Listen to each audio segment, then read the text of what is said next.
Buenas noches a todos. Espero que esta cuarentena esté yendo para ustedes y para todas sus familias de la mejor manera posible. Como saben, pues la universidad nos ha dado la instrucción a todos los profesores de seguir con las clases virtuales hasta nuevo aviso, lo cual pues iría en principio por lo menos con hasta el 13 de abril, que es cuando termina la emergencia del gobierno nacional. Hasta entonces, pues nos seguiremos viendo de esta manera. Ya saben ustedes que me pueden enviar todas las preguntas que tengan. Ya tienen igual toda la bibliografía que les dije que íbamos a manejar en esta primera parte del módulo. Eh, y bueno, entonces esta semana pues vamos a iniciar eh, un nuevo capítulo de este módulo que se llama Contratación Internacional. Para los que preguntan, los que me han preguntado, pues los exámenes ya los califiqué, las notas ya están subidas al sistema. Si no las pueden ver o si a todos les aparecen cero, seguramente es porque todavía se presentan errores que esperamos solucionar en el corto plazo con la facultad. Para mí fueron algunas respuestas muy gratas en los exámenes, otras no tanto. Cada uno sabe realmente cómo contestó, si contestó a conciencia o si espero que a algún otro le pasara las respuestas, porque realmente eso se nota. Entonces, felicitaciones a aquellos que hicieron el examen con la tranquilidad del caso, con el conocimiento, y pues hombre, mucho más fácil sabiendo que podían desde casa revisar los apuntes para resolver los casos. En este segundo módulo seguramente vamos a dividir, como son dos temas los que vamos a verificar, seguramente vamos a dividir en dos notas y ya veremos si hacemos examen por la primera mitad del módulo, que sería el contrato internacional, y examen por la segunda mitad del módulo, que sería inversión extranjera. Pero pues lo vamos mirando en la medida en que vayan avanzando las clases y pues de acuerdo a a la respuesta que yo vaya observando de parte de todos ustedes. Igualmente les cuento que la facultad ya está disponiendo todos los elementos necesarios para que los profesores podamos dar clases en vivo, y se los cuento también porque me lo han preguntado. Y pues de esa manera muy seguramente en una clase en vivo les surgirán más dudas que podremos resolver en el momento. Entonces muy seguramente se va a usar una plataforma que se llama Zoom, pero pues les estaré enviando información al respecto. No olviden obviamente entrar al aula virtual. El aula virtual sigue funcionando con algunos periodos intermitentes, pero casi en todo el tiempo ha estado presente, y es allí donde en este momento pues se están subiendo tanto estas clases como el material en PDF que veníamos manejando vía correo electrónico y que ahora tienen disponible para consulta. Si se llegan a hacer clases en vivo, pues la idea es que todos participen, se coordinarán entonces clases en donde vamos a tener dos cursos en uno, las clases del martes, las clases del jueves y las clases del viernes, y se les seguirá también enviando el material que es de obligatoria lectura para todos ustedes. Creo que esos eran los avisos parroquiales por ahora. Y la clase pasada, para los que ya vieron el video, para los que no, pues los invito a que lo puedan ver para que realmente surgen dudas. Recibí varias preguntas y la idea es que pues todos las podamos socializar y entender. La clase pasada vimos entonces una definición, o hicimos una clase introductoria a lo que es el contrato internacional, cómo identificarlo, cuál es el elemento del mismo. Entendimos entonces que no hay una formalidad, no hay una solemnidad, no hay un requisito ad substantiam actus en materia de contratación internacional que obliga a las partes a celebrar el contrato de una u otra manera, salvo que las mismas partes en ejercicio de la autonomía de la voluntad así lo decidan. También nos dimos cuenta que los criterios para determinar cuándo un contrato es internacional pues son los consistentes en que las partes tengan su domicilio en estados diferentes, en que se haga un traslado del objeto contractual de un país a otro, o que eventualmente el objeto o la prestación característica del contrato se tenga que desarrollar en varios estados. Cuando uno de estos tres criterios encontramos, pues estaremos entonces frente a un contrato internacional. Ya recordarán pues ustedes todo lo que dijimos. La pregunta aquí es entonces, y es de lo que vamos a hablar precisamente en esta clase, ¿cuál es la ley aplicable a un contrato internacional? Vimos en el primer módulo los distintos criterios de conexión que tenían las relaciones o los negocios jurídicos con características de internacionalidad para saber entonces si se aplicaba la ley del Estado Nacional A o la ley del Estado Nacional B. Y de eso precisamente trató nuestro examen. Hoy por hoy entendemos entonces que existe la posibilidad para las partes en un contrato internacional de decidir precisamente cuál será esa ley de fondo que regulará el contrato internacional. Entonces vale la pena que cada uno de ustedes se pregunte, en un contrato internacional, ¿quién escoge la ley aplicable? Precisamente estamos hablando del ejercicio de la autonomía de la voluntad.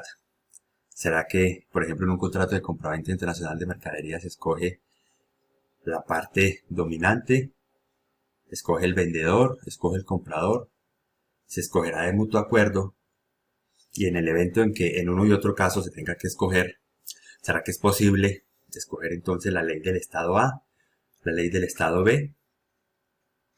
Pues en efecto es posible.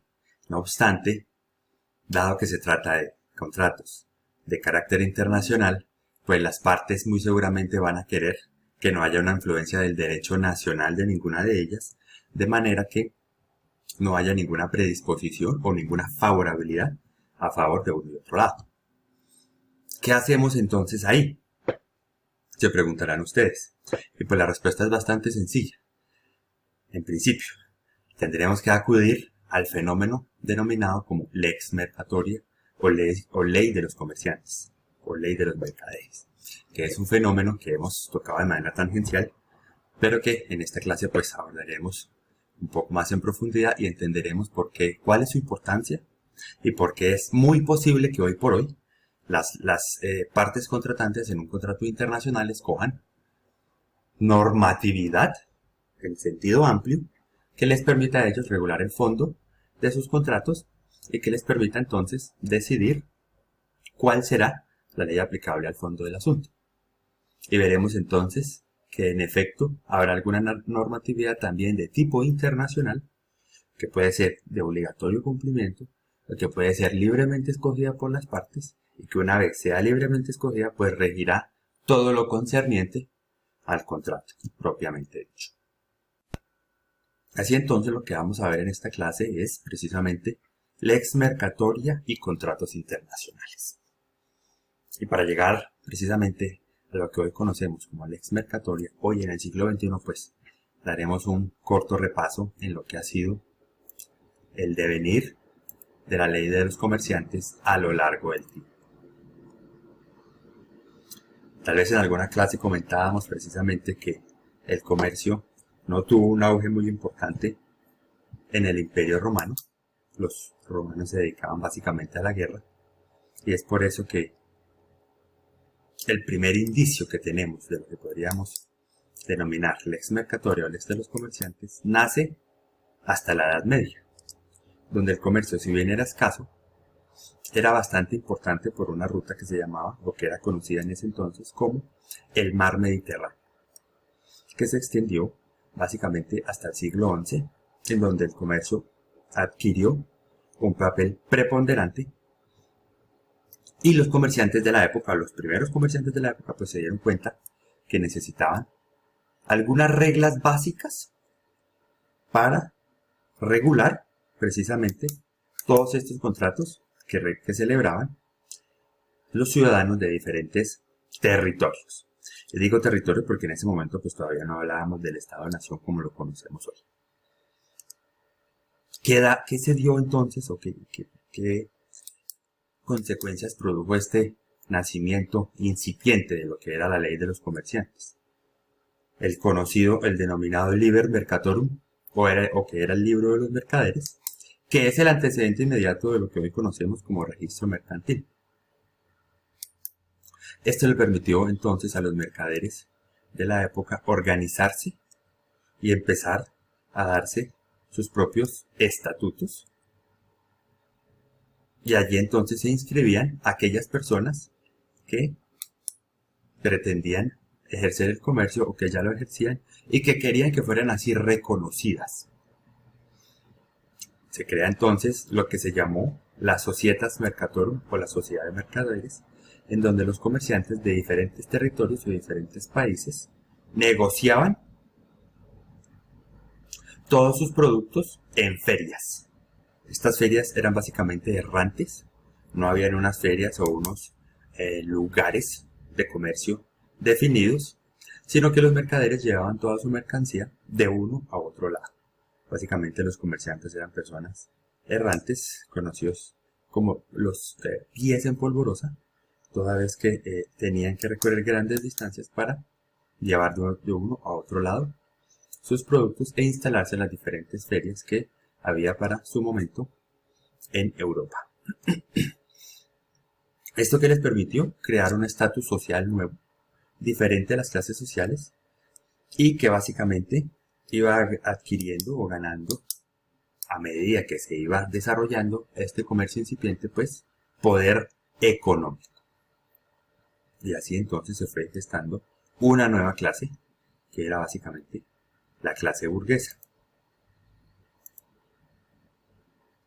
Lógicamente siguieron avanzando y se dieron cuenta que era necesario seguir profesionalizando, por decirlo de alguna manera, la actividad comercial que estaban desarrollando en su momento. Entonces, en los siglos XII y XIII aparecen las corporaciones de oficios, básicamente en 3 países, Italia, Francia y España, que se caracterizaban por ser organizaciones ya reguladas y con personalidad jurídica, lo que les permitía entonces ser titulares de derechos, tener patrimonio, tener bienes, y esa organización les permitió a ellos también proteger la actividad comercial, protegerse a ellos como comerciantes y proteger la actividad comercial que estaban desarrollando. Esas corporaciones oficios también, fíjense ustedes, que crearon límites precisos de participación en el mercado según la organización de que se tratara. Y esto básicamente en qué se traduce también, pues, en los inicios del derecho de la competencia, en donde, pues, básicamente lo que se veía era que había un comercio mucho más organizado, se dividía en los territorios para no entrar en una no sana competencia entre los comerciantes que se reunían. Y ya entonces el comerciante se establece en una ciudad determinada y se empiezan a crear esos centros de comercio como los conocemos hoy en día. Entonces, cuando hablamos de grandes ciudades comerciales, básicamente en China, en la India, en países orientales e incluso en algunas ciudades americanas, pues este es básicamente su antecedente, ¿no? Las corporaciones de oficios, a partir de las cuales los comerciantes se organizaron formalmente.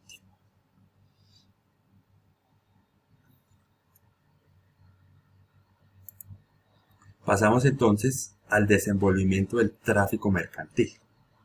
Y se desenvuelve ¿por qué? Básicamente porque aquí es donde tenemos, a partir de los siglos XII y XIII, los primeros vestigios de lo que se conoce como usos y costumbres entre mercaderes.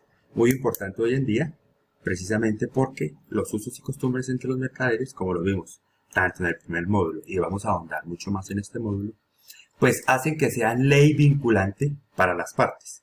¿Por qué? Pues como desarrollo del principio pacta sunt servanda, la ley para los comerciantes no tiene que ser necesariamente escrita, sino que es posible que la misma se dé vía usos y costumbres, lo que les permitirá entonces a los comerciantes, independientemente del territorio donde se encuentren, pues estar seguros, bueno, estar seguros, pero tener mucha mayor seguridad y mayor tranquilidad respecto a la normativa que les va a regir al respecto.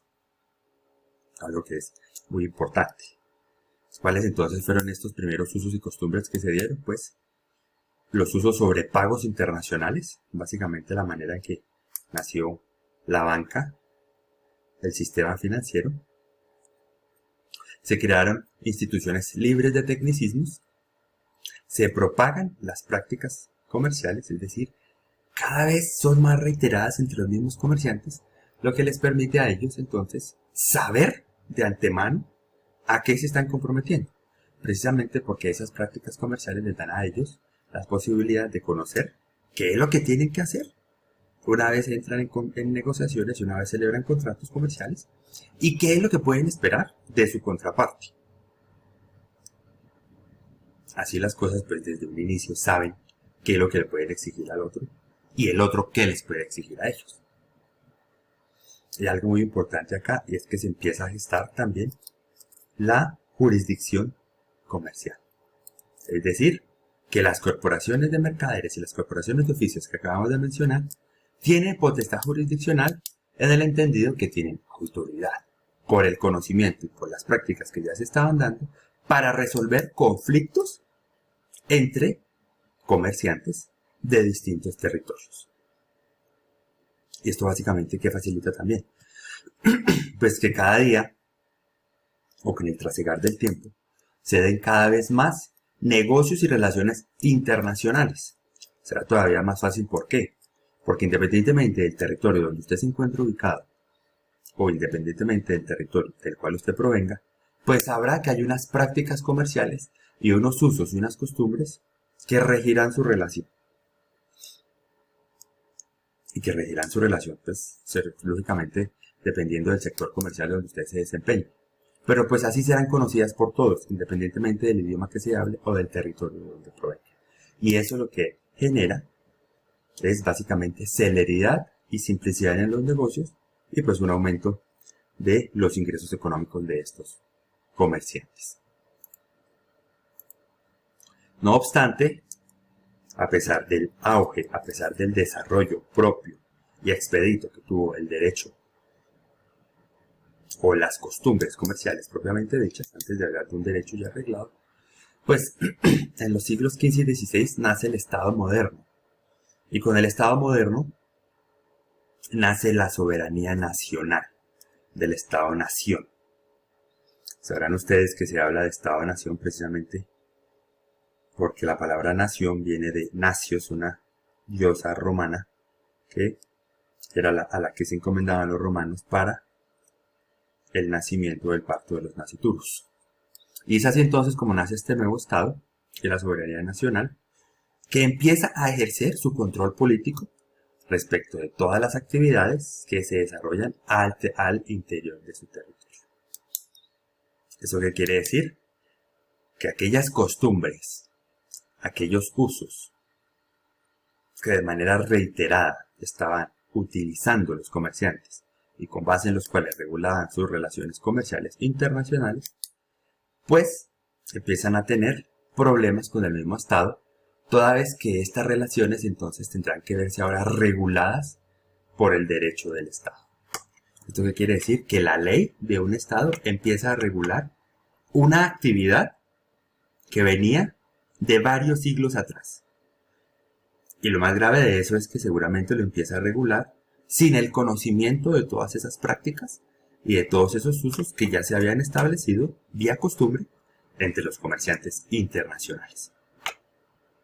Consecuencia, simple y sencilla, pues el derecho mercantil deja de ser universal para convertirse en un derecho nacional. Fenómeno que nos dura casi hasta el día de hoy, básicamente hasta el siglo XIX y hasta el siglo XX podría decirse. Hay muchos cambios entonces. Hay un cambio en la ruta mercantil, ya no se depende únicamente de la ruta del Mediterráneo, sino que se abre la ruta marítima a la India. Inglaterra, por su parte, impone su poderío vía la Compañía de las Indias Occidentales. Y la monarquía, como lo acabamos de decir, impone su poder político. Los usos del comercio internacional van perdiendo carácter internacional y se convierten en derecho legislado. Fíjense ustedes entonces que aquí empezamos ya a hablar de un derecho escrito, de un derecho positivizado, es decir, que todas esas costumbres que venían de antaño empiezan a ser derecho escrito. Y por su parte, la jurisdicción o la potestad jurisdiccional que tenían las corporaciones de oficios en donde estaban reunidas los mercaderes, pues básicamente se pierde esa potestad. Y la jurisdicción depende del Estado. Ya saben ustedes cómo definimos la jurisdicción, es la facultad que tiene el Estado para resolver el derecho, para dar el derecho entre las personas, el cual entonces, con este nuevo Estado, pues básicamente lo que hace es quitar esa potestad, esa facultad que tenían las corporaciones y la asume por completo el Estado. Con la consecuencia negativa que ustedes ya habrán deducido, y es que el Estado pues no es el más conocedor de todas estas prácticas comerciales que se estaban dando y que hoy por hoy inclusive podríamos tener la misma conclusión. Llegamos entonces al siglo XXI, después de este breve recuento de historia medieval y de historia mercantil internacional. Y entonces nos damos cuenta que básicamente después de la Segunda Guerra Mundial es necesario volver a abrir las fronteras. Y el Estado-Nación se da cuenta que en la medida en que siga imponiendo restricciones vía derecho legislado para que sus ciudadanos ejerzan de manera libre el comercio, pues la economía y los ingresos de la nación se van a ver disminuidos. De manera que entonces que empieza el Estado a liberalizar la actividad comercial y busca entonces permitirle a sus ciudadanos que realicen transacciones internacionales comerciales de manera libre. Así entonces nace la nueva Lex Mercatoria, o nueva ley de los comerciantes, que básicamente permite nuevamente que los usos, las prácticas y las costumbres básicamente de los comerciantes internacionales pues vuelvan a regir todas sus relaciones. Y es por eso entonces que al inicio de esta charla decíamos o preguntábamos, ¿cuál será entonces la ley aplicable al contrato internacional?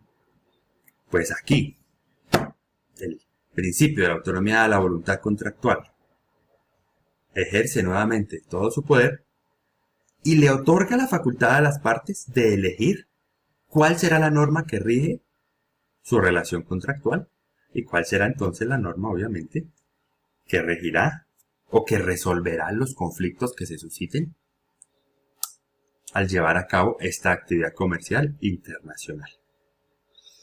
Y esto incluso les permite hoy por hoy escoger varias partes de una normatividad o inclusive escoger determinada normatividad y excluir alguno de sus apartes para que entonces la misma se vea regida por aspectos o por reglas mucho más específicas cuando se trata, por ejemplo, de contratos con alguna parte de tecnicidad.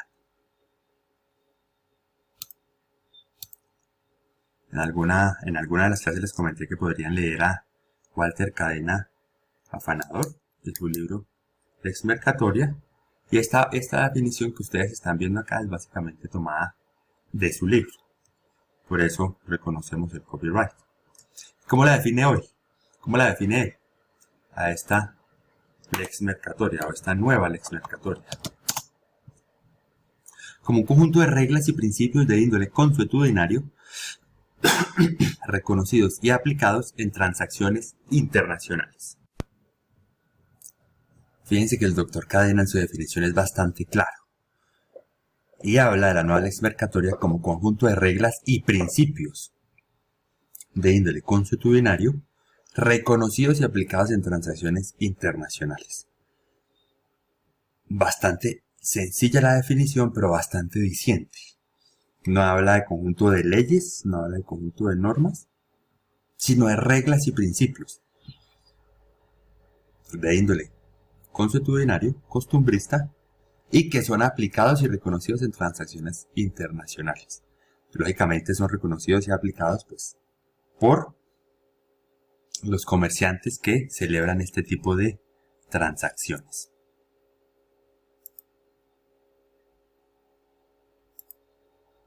No obstante, dado que la Lex Mercatoria es un cuerpo jurídico de carácter internacional, pues se opone al principio o al derecho legislado de una nación.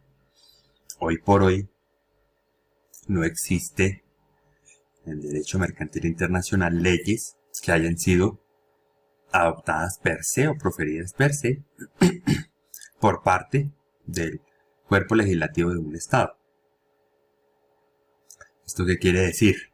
Que existe la posibilidad entonces de que los comerciantes en relaciones internacionales las acojan siempre y cuando pues hayan sido reconocidas a nivel internacional y se podrán entonces reconocer pese a que no sean parte de un derecho o del derecho legislado de alguna nación. No obstante, si los comerciantes así lo eligen, pues su contrato se verá regido por esa serie de reglas y de principios. Lo único que se les exige así aquí, como se explicó en la clase pasada, es que esas esas reglas y esos principios de carácter consuetudinario no estén en contravía del orden público, nacional e internacional, o de las reglas imperativas o de las normas imperativas de las personas contratantes. Y dimos los ejemplos en la clase pasada. Seguramente todavía los tienen presentes. De manera que, si bien no hay formalidades a nivel internacional, sí tendré una carga de conducta que me impide a mí celebrar contratos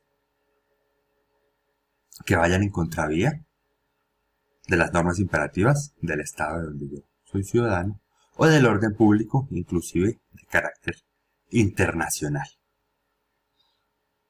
Esta es precisamente entonces una de las críticas que se le hace a la nueva Lex Mercatoria. Algunos todavía muy imbuidos y con un poco de visión corta, pues consideran que la ley mercatoria, que la Lex Mercatoria, que la ley que los comerciantes utilizan internacionalmente debería fundarse en una ley nacional. Y ya vemos que no es así necesariamente. Precisamente porque ese carácter de internacionalidad lleva a que las partes rijan su contrato a través de reglas y principios que no necesariamente tienen que ser emanados del cuerpo legislativo de un Estado.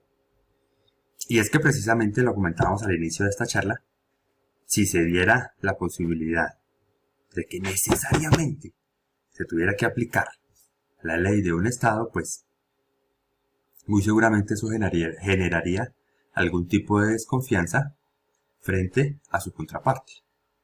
Precisamente por motivos de equidad es que se requiere, o no se requiere, sino que se posibilita que se utilice una serie de reglas y principios de carácter internacional que sean reconocidos en el ámbito y que entonces les den a ellos la seguridad de que no se verán después abocados a normas que no conocen.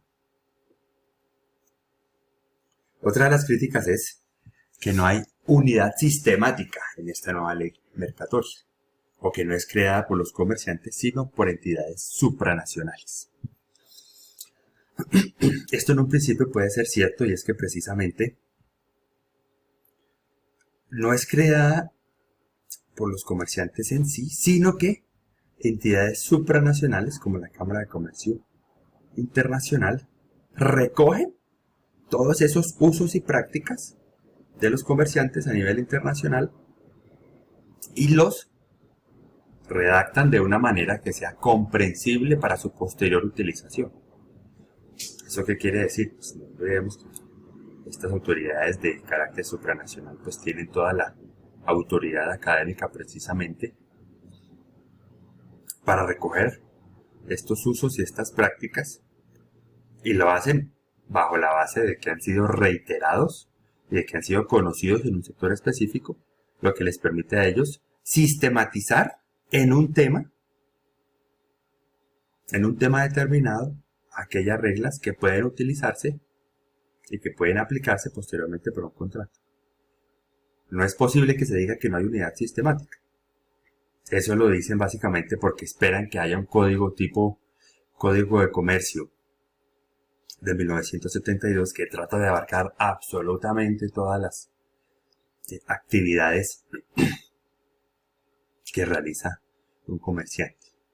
Pero entonces ya nos dimos cuenta que el origen, o digamos la sistematización, si bien es de carácter, o si bien es realizada por entidades supranacionales, pues todos esos usos y esas prácticas provienen precisamente de su reconocimiento reiterado por parte de comerciantes a nivel global. También existe la posibilidad de que digan que una de las críticas es que se trata de principios de difícil aplicación. Y ya nos daremos cuenta que no es así, sino que por el contrario, estos principios facilitan su aplicación en este tipo de contratos, toda vez que son principios comunes a la actividad contractual que se lleva entre estos comerciantes. Lógicamente, al ser principios, pues a diferencia de las reglas no tienen un supuesto derecho y una consecuencia jurídica, sino que se tratará de mandatos bajo los cuales se tendrá que interpretar se tendrá que interpretar el clausulado contractual de manera que se puedan resolver todos los conflictos que se presenten. Y por otro lado, una parte de la doctrina indica que este derecho puede excluir a pequeños comerciantes, toda vez que las grandes multinacionales podrán imponer o decidir de manera unilateral cuál será la forma en que, o cuáles serán las reglas y principios que regirán. No obstante, en contratación internacional, esto se soluciona gracias precisamente al arbitramiento, en donde las partes podrán definir, resolver todas sus diferencias y en ese sentido podrán imponer su percepción respecto de la manera en que se deben solucionar esos conflictos.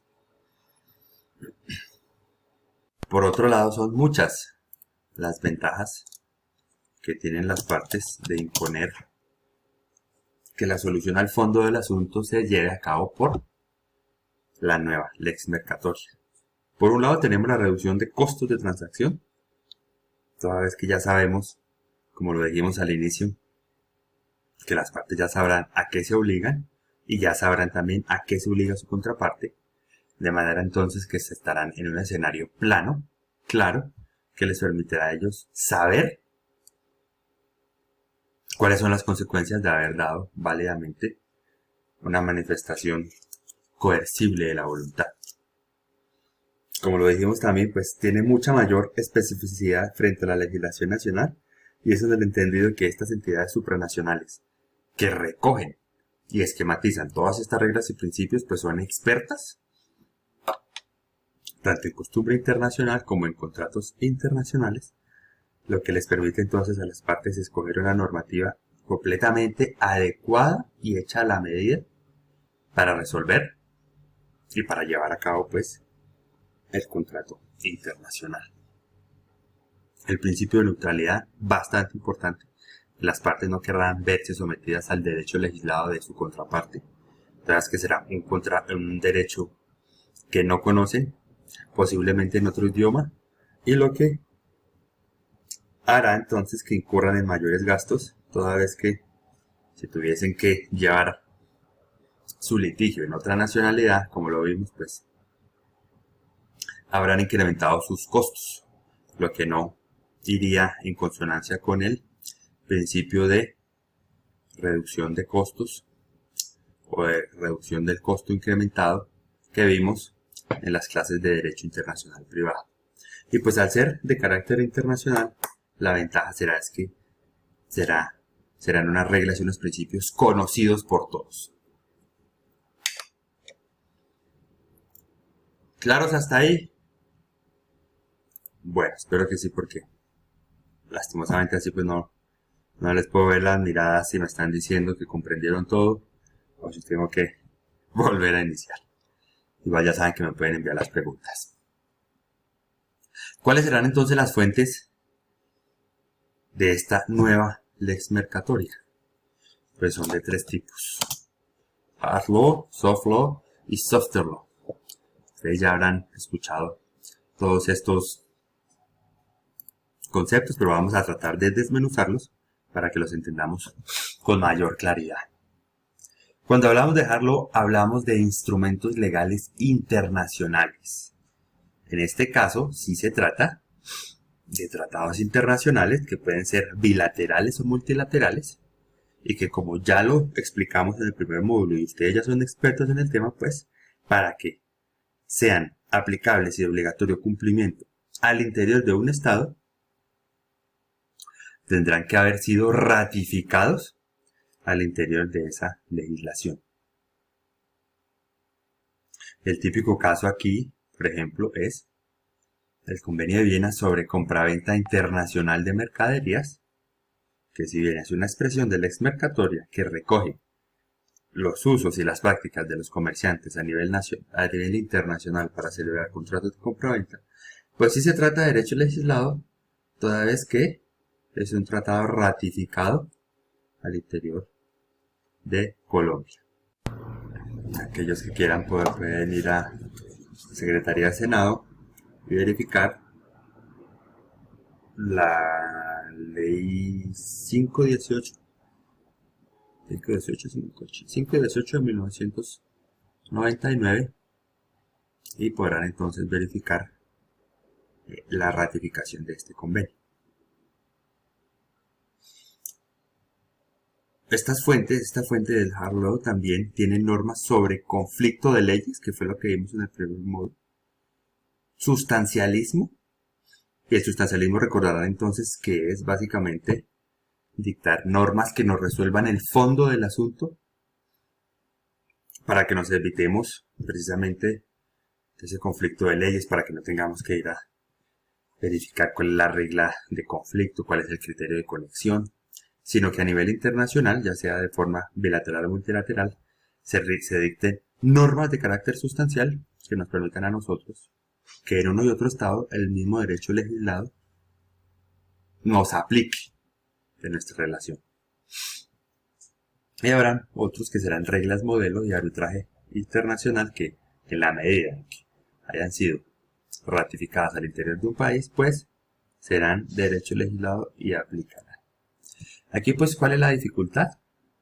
Que al tratarse de un tratado de carácter internacional, llámese convenio, acuerdo, pero que sea un instrumento legal de carácter internacional, pues su actualización y su unificación es bastante difícil, toda vez que serán varios los estados los que tienen que dar nuevamente su visto bueno, por decirlo de alguna manera, para la actualización, y pues eso lleva básicamente mucho tiempo. Pero entonces, claros ahí, una de las primeras fuentes es el HARLAW, derecho legislado, instrumentos legales de carácter internacional.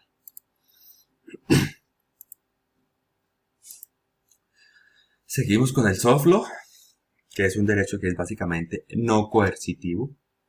Aquí se aplica básicamente autonomía de la voluntad en su máxima expresión. Son los principios y las reglas que escogen las partes para que rigen su contrato, y el ejemplo más claro que tenemos al respecto son los principios Unidroit, que veremos en la siguiente clase, y que al ser no coercitivo pues aplicará en la medida en que las partes así lo decidan. Y esto nos permite a nosotros verificar entonces que habrá la posibilidad de unificar regímenes jurídicos toda vez que es posible. Por ejemplo,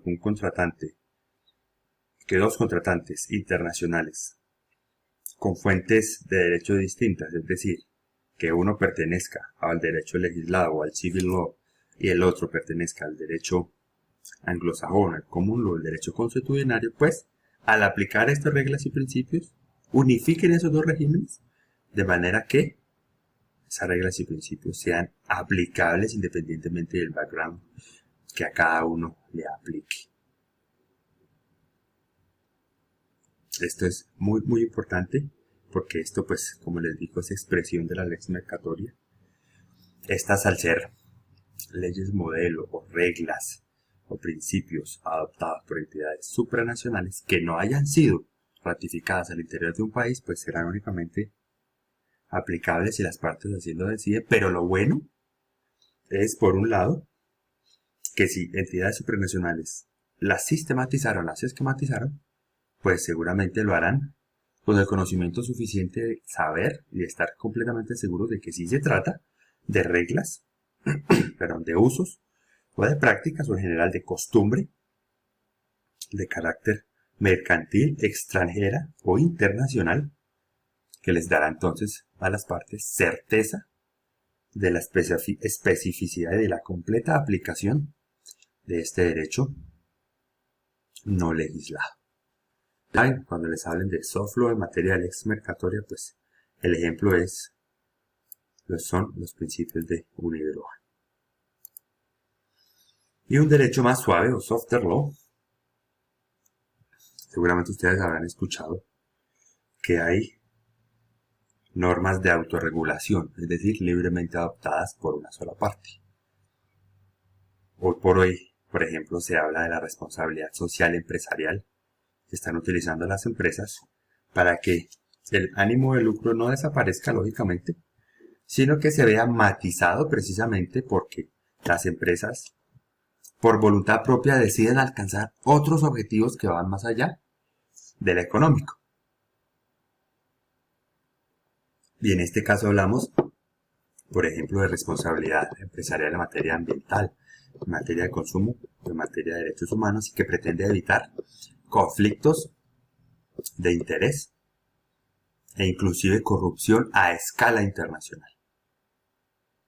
Es posible que la comunidad internacional los recomiende aceptar esta serie de derechos no legislados y cuya aceptación es completamente voluntaria, que obliga únicamente a una persona, si así lo decide, pero que muchas veces, por ejemplo, dan garantía de la calidad de un sujeto de carácter internacional. Se requerirá entonces que este software law sea en desarrollo precisamente de un principio de carácter internacional. Y los ejemplos típicos que tenemos son los contratos estandarizados, los códigos de conducta y el que acabamos de mencionar, que es la responsabilidad social empresarial. Ejemplos típicos de esto, pues la OSD emitió un código de gobierno corporativo que hoy por hoy en Colombia es adoptado por empresas del sector real y del sector financiero únicamente si así lo decide. Pero pues cada vez que una empresa lo adopta, empieza a verse certificada como, en este caso, pues con estándares de buen gobierno corporativo a nivel internacional, lo que le da pues seguramente una apariencia de no solo de legalidad, porque pues ya es una empresa constituida, sino de seriedad a nivel internacional. ¿Claros hasta ahí? Bueno, entonces cabe hacernos una pregunta ya casi para terminar, y es, ¿en Colombia será completamente válido que yo elija entonces cuál es la ley aplicable al fondo del contrato? Pues sí. Acuérdense que en el mismo Código de Comercio tenemos la posibilidad de que los contratantes elijan cuáles serán las normas aplicables a su contrato. Y la fuente directa aquí es el artículo 4 del Código de Comercio, que reza: las estipulaciones de los contratos válidamente celebrados preferirán a las normas legales supletivas y a las costumbres mercantiles. Eso quiere decir que si yo vía estipulación de un contrato elijo que él mismo se rija por la Convención de Viena o por los principios UNIDROIT, pues siempre y cuando no vulnere norma imperativa, será completamente válido que así lo haga. Espero que les haya quedado claro entonces este fenómeno conocido como la lex mercatoria, que lo puedan interiorizar, que hayan entendido entonces cuál es la historia para que hoy podamos hablar de una nueva lex mercatoria, de dónde viene, cuál fue su inicio, y que nos demos cuenta entonces que a nivel internacional pues hay algunas reglas y principios que son comunes en el comercio y que nos permiten elegir en un ejercicio de la autonomía de la voluntad cuál será la ley aplicable a nuestro contrato. Ya saben que me pueden enviar las preguntas a ja.pulido@urepublicana.edu.co. También se pueden comunicar con las monitoras, ellas están en contacto conmigo, pueden escribir por ahí y listo. Pues nos veremos hasta una próxima entrega. Esto lo voy a postear en el aula virtual, ahí se les dejará el material para esta primera entrega y nos seguimos hablando. Gracias.